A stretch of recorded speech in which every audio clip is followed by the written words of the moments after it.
Hello everyone, I'm Malaceo. Welcome back to my channel. Right now, we are going to be talking about week 3 of me being in Vietnam. So, I did a lot of walking week 3. I was trying to do some work, but the Wi-Fi at my hotel was spotty, like real spotty. Like it would cut on, cut off. And it wasn't giving what it was supposed to give. So I'm like, you know what? I'll take it as a sign and just scoot on out here and just do what I need to do, right? So definitely hitting up what I do really like about Vietnam that I've seen so far, but especially Hoi An. They have they're not necessarily just like a cafe. It's like a place where you just get beverages in general. Like they're not just, places where you just get coffee. But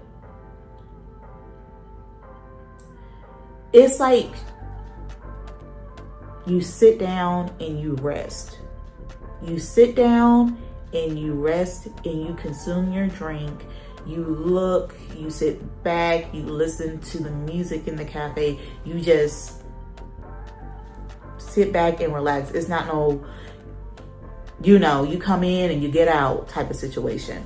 The cafe culture here, I absolutely love. When I go to Japan, it's gonna be a tall order. I'm not gonna lie. It's going to be a tall order. Not just from the coffee, but just the artistry, how much they care. Like, girl, when I say this is like the best coffees I've ever had in my life, I mean that. Okay? Anywho. So, I'll talk about that later. But anywho. So, yeah. So this one cafe I went to, very traditional feel, very traditional vibe. Like how they had the walls, and then like how they had like all the traditional moldings and architectural pieces in the actual building itself. I loved it. I love the feeling. I love the vibe. I love like the little coffee, like how the girl gave it to me, and it had like the heart on it and stuff like that. Like, and when I say it was so good, it was so good. But even me just looking at the architecture on the inside and sort of just letting my mind wander, and once again sort of letting that it's also having like that hands-on knowledge where you see stuff in person. You sort of watch and see how people, foreigners and people who work there and locals, how they interact with the space, and how even different types of wood, darknesses and hues and things of that nature, and how good it can look. And even thinking about the history of like, how did you get to this place of getting to this look, getting to this, this architecture style, but then having something that's very significant. Because like I told you guys, yellow is my favorite color. So to see the different variations, and even like the bright saturated yellow, which you don't necessarily see that often. You got that really bright, and I'm talking about with like, even with clothing, like if you do yellow, like with diamonds, jewelry, clothing, like you rarely see it in like automobiles, even though my car was like a bright yellow. Usually it's like maybe clothing or like bed sheets or something, and it's always like a pastel, just to see it, and just like how the sun, like, if then you have like the textures and stuff of like the stucco and everything, and you just see how everything sort of pulls your eye in, but it's not like too bright and too sterile, because it's just different aging and, like I said, like texture, and then it's like a matte texture on top of that, so it's not overwhelming. It's very inviting and homey, in my personal opinion. But I like I said, I do love yellow. The egg coffee, like I did a slow-mo. I might put it in this video, but when I say she was thick, she was thick. And I loved it. It's just the look of it. It's just like this girl. I was like, then like she, you know, they would bring you, she brought me the tea and stuff like that. And I'm pretty sure, you know, to like, you know, wash it down because like it's really, really high. Like it's like an espresso. It's pretty much like a, you know, it's really, really strong coffee. And, you know, they add on to it to, you know, even out the flavor. But I'm like, girl, you don't have to tell me twice. Like, that's why I get like at least I try to drink a liter of water at least every night, you know.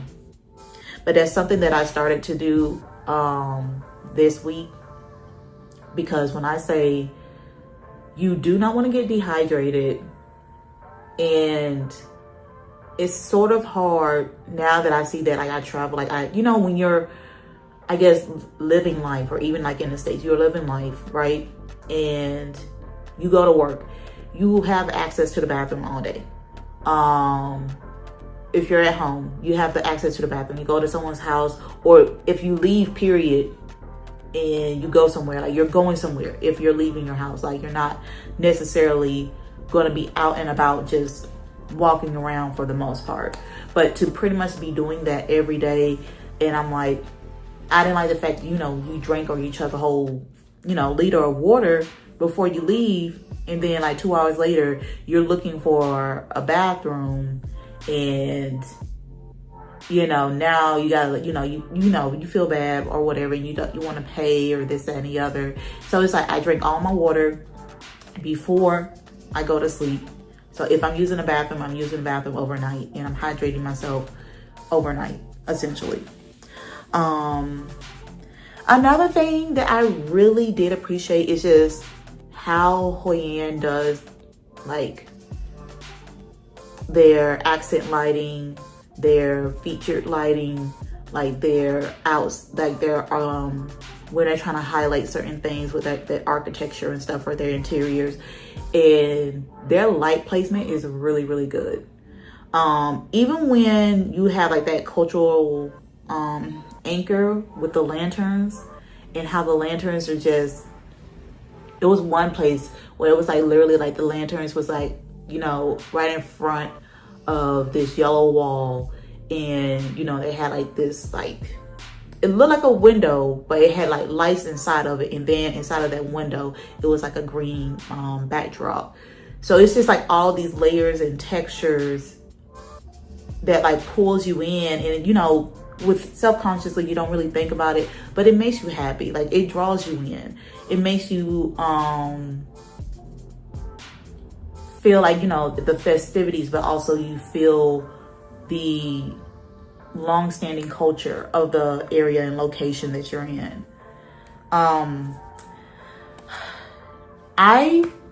When I packed my bags to leave the States, I was like, I have what I need, nothing more, nothing less. I have what I need, and I might get rid of some things depending on if I really do need them or not.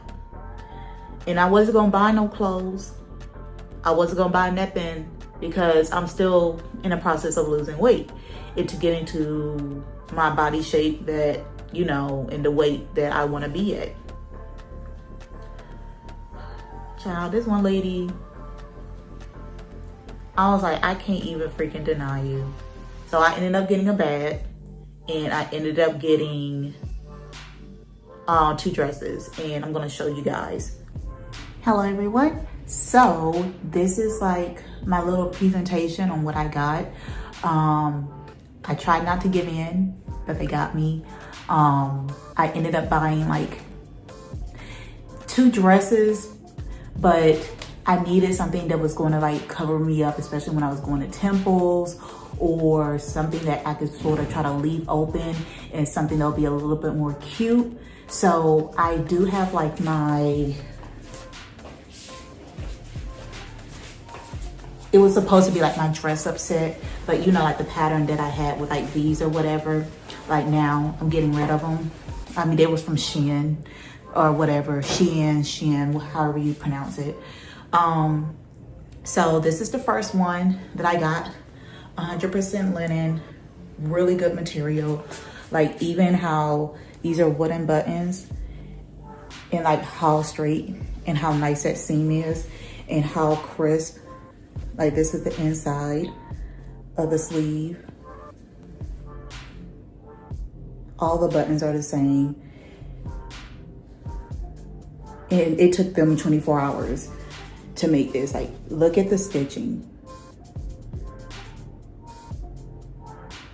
It's like so nice. So the back of it, so this is the one that I wanted to sort of be a little bit more versatile. So this one I wanted to be able to wear around like this. If I was going to brunch or something like that, but I can also unbutton it and leave it open if I just needed something like a cover up, especially if I was, you know, just switching in and out some of my stuff that I was wearing for the most part. And even with layering, if I wanted to,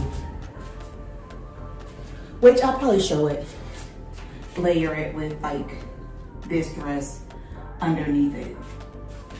But they also, which I didn't even ask for this, but they also gave me the belt, because essentially this is like, you know, a cover up also, if I wanted it to be, but also.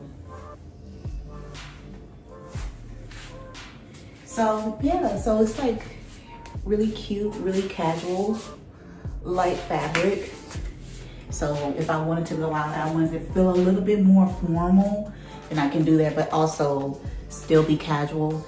And like I said, everything is fit to my size, decent pockets. The only thing that I wish I would have thought of, and I did it sort of after the fact, I don't really have a purse or accessory for this. Like, now that I think about it, the purse that I got is like, it's yellow, so I'm going to show that to you guys. So I actually got 100% leather, not even faux leather. Like, you can smell it. Like, this is straight up leather. But even with this, it took them like 24 hours to make it. Sorry, y'all, I'm gonna take my stuff out of it. But you see that? This was like $90.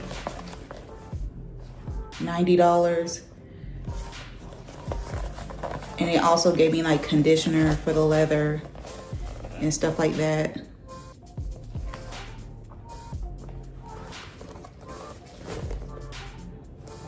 Like, and I'm saying like really good,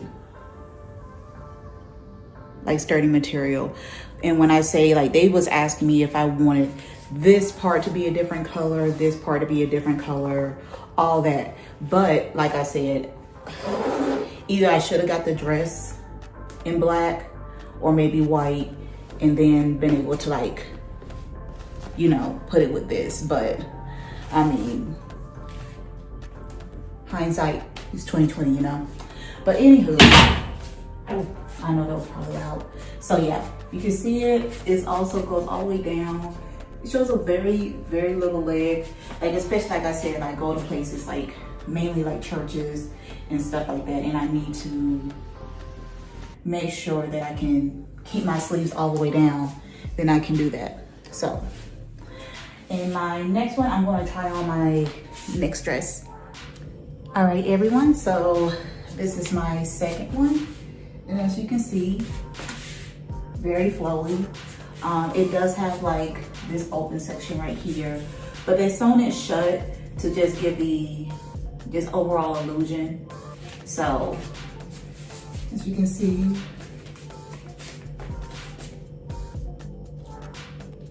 and even with this one, like they put like 2 pieces of fabric to sort of like, you know, cover up so it's not see-through. But like even how they made the sleeves and just like the stitching, it's like the exact same color, like. And then you can see the back. And I asked them to like not make it like tight or anything. I wanted it very flowy. Because, you know, when you sweat, sometimes it feels like, you know, it gets sticky or feels sticky. But so this is what I was saying with this one. It's more versatile, and I can use it for a cover up or to try to spruce up overall.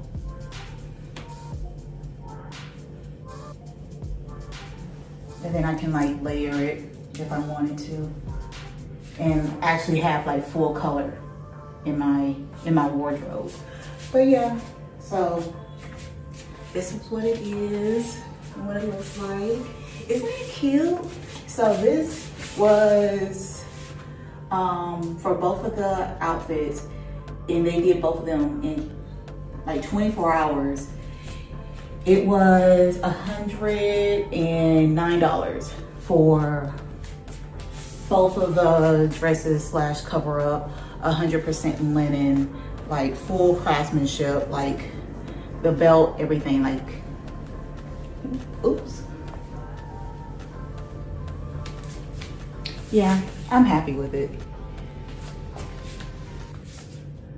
And that's another thing, it's like, you know, like for the girlies that have like the big arms or whatever, like, you know, broad shoulders, that's a big thing. It's like having stuff that looks very flattering and makes you sort of have more of a, I don't want to say it's not feminine, but it sort of just curves you down, and it doesn't necessarily makes you feel like this all right here is like tight, especially when you have like, you know, a chest area and stuff. So yeah, what I'm probably gonna do, I'm probably gonna come back and sort of fine tune, maybe like next year, or probably next year, fine tune what my wardrobe is gonna be like.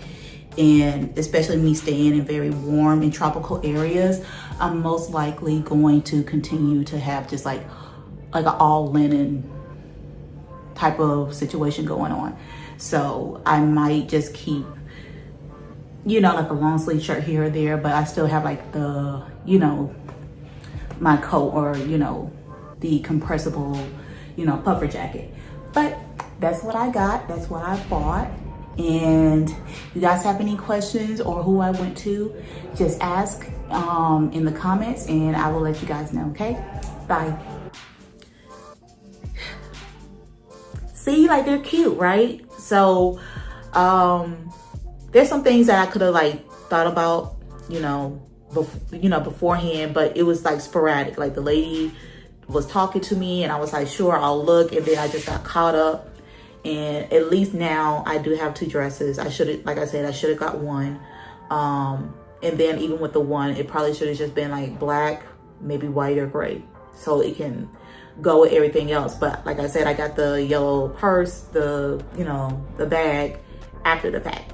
And I wasn't thinking about it. And I probably should have just got the bag to be black. But then I'm already wearing black all the time. So then the bag would be black. So it is what it is. Me, I was resting a lot this week, mainly because all the yelling and stuff, nothing bad happened. It's just like, you know, it's more normal for some people to, when they communicate, you know, it's very loud. Just like some people talk with their hands and stuff like that. But they happen to be doing it at 6:30 to 8 o'clock in the morning every day for like the last 5 days that I was there. So I didn't really get that much sleep. So I did end up like resting and just sort of kick back. I was like kicking back and trying to catch up with, I did catch up with Invincible. There's still some episodes and stuff that needs to come out, but I pretty much watched from episode, you know, season 1 all the way to the most current episode that was that aired. So I was proud of myself for that, to actually sit back and relax. And, you know, like I said, it was one of my things I was going to do was catch up on my shows, and I caught up on my show. So my last thing that I wanted to talk about, and this is also with me meeting the ladies in from Exodus Summit again. We watched they have a show in Hoi An, and I believe it's called Memories of Hoi An, and it's a beautiful show. Like, they did that, and it's not just the show, it's also the park that they built. So I'm pretty sure the park has to be open longer. Like, I'm pretty sure we are not in the peak seasonal time I'm sure of it. But I've also believe that how much detail that they put into everything. Like if I knew that it was that nice, I would have put on my newly made dress, got some makeup. I would have hired a photographer, even if I had to pay for their ticket to get in. And I would have been taking pictures like crazy, like all of the pictures. This place, you'll see, like they had like the little archway with the lanterns. They had like the ribbons. They had like cloth features, and they had like this moon that was just like sitting there. It was like how they cut into the land. There was like a spiral up to the moon, and I'm like, this right here is absolutely beautiful. Like they had like this whole, you know, gate where you will actually walk in to the main part of the park where you could eat and things like that. But they had sort of like a little garden area over here that was like also like a restaurant, and they had like other areas where they had way more, you know, like flower type of lights and stuff like that.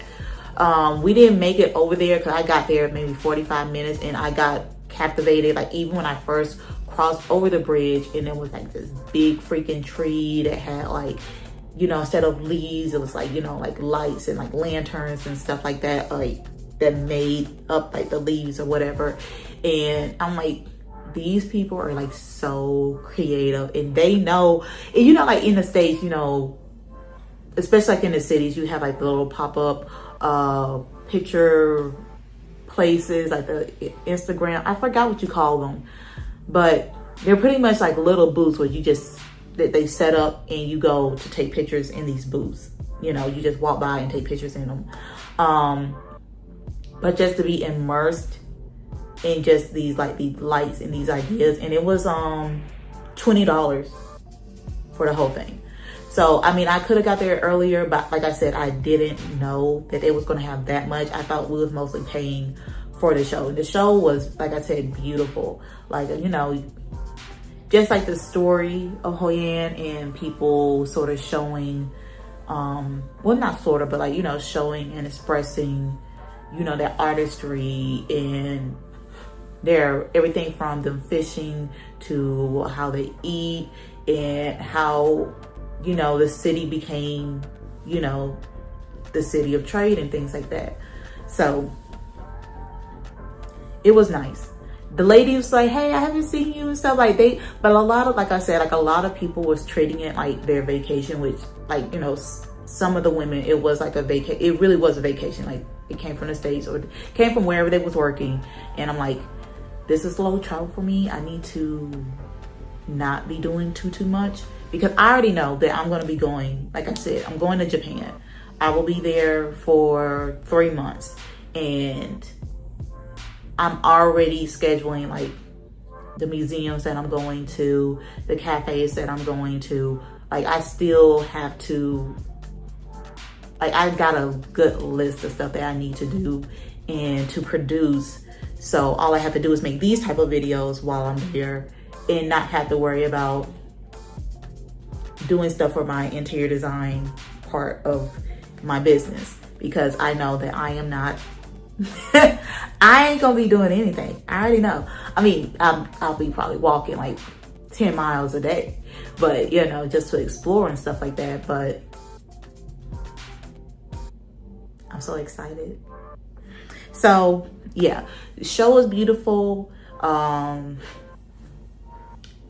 You'll see like me with the ladies and stuff like that. And it's nice that I was able to actually make it and things of that nature. So even with me getting ready to leave Hoi An, also the the Grab that's there, Lyft and Uber here. It was like $12 and some change to get back from Hanoi to Da Nang. So yeah, and after I make this video and the week following this, I will be doing a recap of everything, and I will see you guys then. All right, bye.